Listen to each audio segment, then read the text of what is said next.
আসসালামু আলাইকুম। আহ, আরো কয়েকটা পয়েন্ট নিয়ে আমি ভাবলাম একটু কথা বলার দরকার আছে। আমরা সবাই এখন জানি লেফটেন্যান্ট তানজিমের ইস্যুটা। আহ, আমার কাছে অনেকগুলা কোশ্চেন, যেমন প্রথমেই তো আমরা বলেছি যে পুরো পেট্রোলের মধ্যে একমাত্র মেজর উজ্জ্বলের কাছে অস্ত্র ছিল, সরি অ্যামুনিশন ছিল, অস্ত্র সবার কাছে ছিল। আমি একটা দেখলাম সবার মধ্যে একটা কনফিউশন হচ্ছে, সবাই স্ট্যাটাস দিচ্ছে তারা আর্মস ছাড়া গিয়েছে। তারা আর্মস ছাড়া যায়নি ওই পেট্রোলটা, তারা গিয়েছে অ্যামুনিশন ছাড়া। অ্যামুনিশন ছিল একমাত্র মেজর উজ্জ্বলের কাছে। প্রথমে আমার একটা কোশ্চেন যে প্রথমে আমরা যখন কখনো অপারেশনে যাই তখন যদি একজন মেজর উপস্থিত থাকে, নর্মালি লেফটেন্যান্ট একটা প্রথম সারির একটা নেগোসিয়েশন বা এই ধরনের করতে যাওয়ার কথা না।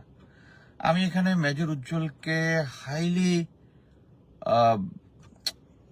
অ্যাকিউজ করব যে সে যদি অপারেশনাল ইনচার্জ থাকে তাহলে একটা লেফটেন্যান্টকে কেন, আমরা যেটা শুনেছি যে সে বাড়িটা ঘেরাও দিয়েছে, ঘেরে দেওয়ার পরে পিছন দিকে ছিল হচ্ছে তানজিম, সামনে ছিল সে, এবং যখন সে ছিল তাদের কোনো ব্যাকআপ ছিল না। মানে এটা কি ধরনের অপারেশন আমি ঠিক মানে কনফিউশন। আপনি একটা চিন্তা করে দেখেন যে তাদের কাছে ইনফরমেশন ছিল যে হেভিলি আর্মড একটা গ্রুপ সম্ভবত ডাকাতি করতে বা কোনো একটা অঘটন ঘটানোর জন্য ওই এলাকায় এসছে, তাদেরকে ইয়া করার জন্য আর্মস ছাড়া শুধু অস্ত্র দেখি, এবং হ্যাঁ সবার কাছে ব্ল্যাঙ্ক অ্যামুনিশন ছিল। ব্ল্যাঙ্ক অ্যামুনিশন মানে হচ্ছে যে আমরা ট্রেনিং এ যেটা ইউজ করি, যারা শুধু ফায়ার করে, রাতের বেলা মাজল ফ্ল্যাশও আপনি দেখতে পারবেন, কিন্তু তাদের যে বুলেট যেটা যেটা মেটাল পিস যেটা দেহ ভেদ করে চলে যায় সেটা থাকে না।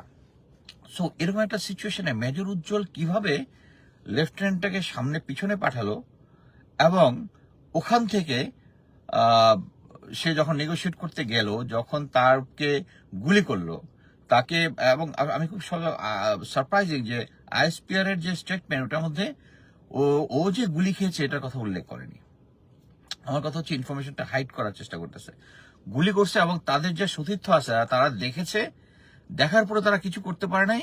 আমি যেটা বুঝি তখন এই তার যে সৈনিকগুলা তাকে বাঁচানোর জন্য যখন ইয়া করছে, ব্ল্যাঙ্ক ফায়ার করে সে সামনে আগাইছে।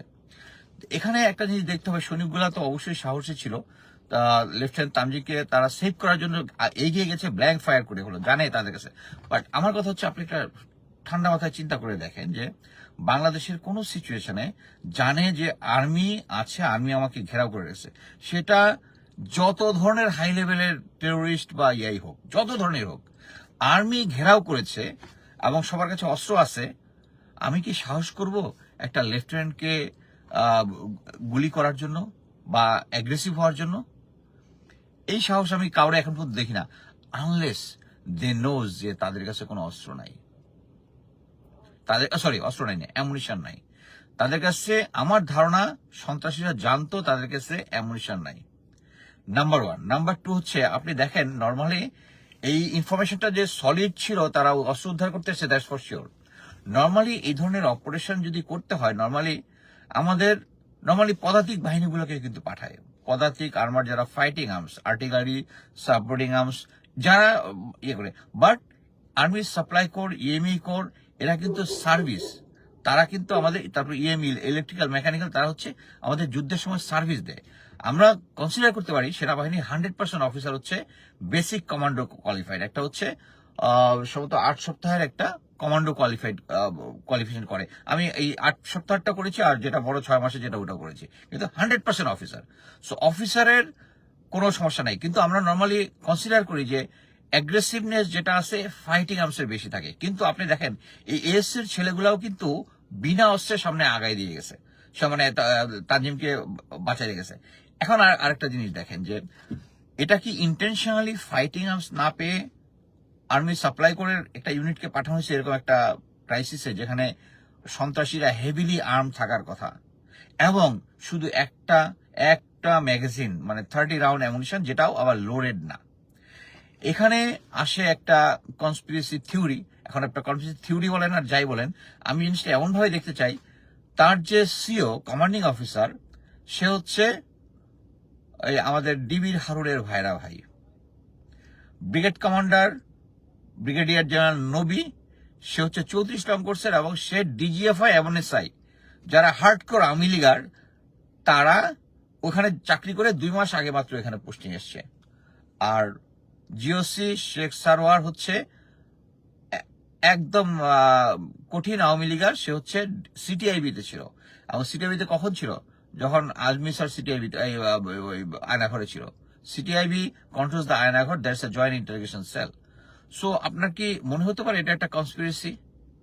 আমার মনে হচ্ছে, কারণ এই সমস্ত গ্রুপগুলা এসে প্রথমে তারা ফাইটিং আর্মসকে ওখানে পাঠালো না, যেখানে হেভিলি ইনফরমেশন ছিল যে তাদের কাছে হেভিলি আর্মস থাকতে পারে, এবং আর্মস করতে একটা লেফটেন্যান্টকে মেজর পাঠালো তার কাছে অ্যামুনিশন রেখে, এবং তার কাছে virtually it's not that Bangladesh army ওই পেট্রোলের মধ্যে অস্ত্র ছাড়াও নাইফ টাইপ অন্য কিছু ক্যারি করছে, তাদের কাছে কিছু অস্ত্র ছাড়া কোনো কিছু নেই। এরকম একটা সিচুয়েশনে একটা লেফটেন্যান্টকে মেজর উজ্জ্বল সামনে পাঠালো বা সে থাকলো পিছনে। That don't make sense.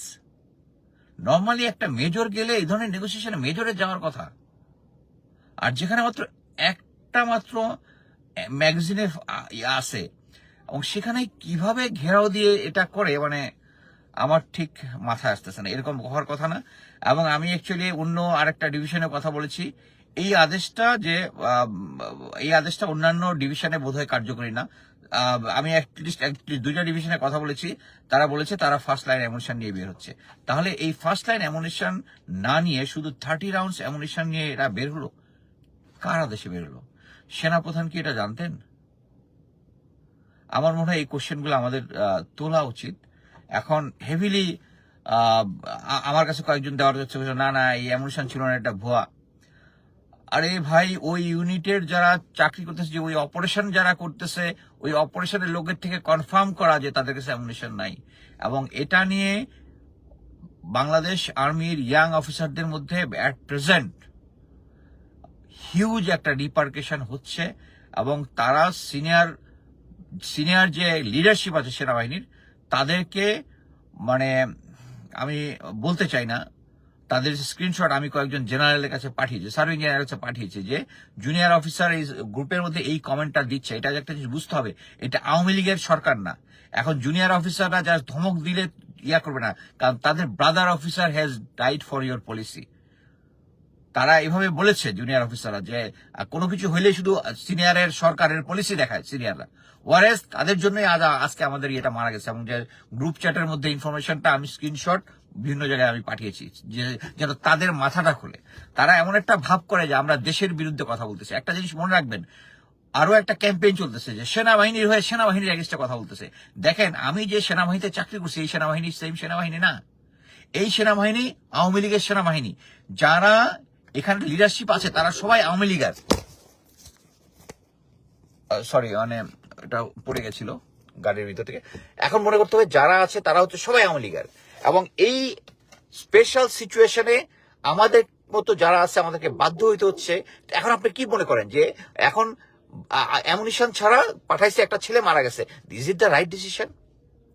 এখন তারা রাইট ডিসিশন নিবে না, এবং ডিজিএফআই এর ইম্পর্টেন্ট লোকজন যারা সেনাবাহিনী, তাদের আমাদেরকে ফোন করে, আমাকে করে নাই, যারা আদার্স ফোন করে বলে যে কি বলে যে সরি, তারা ফোন করে বলে যে আমরা যেন সেনাবাহিনীর মানে বিরুদ্ধে কোনো কথা না বলি।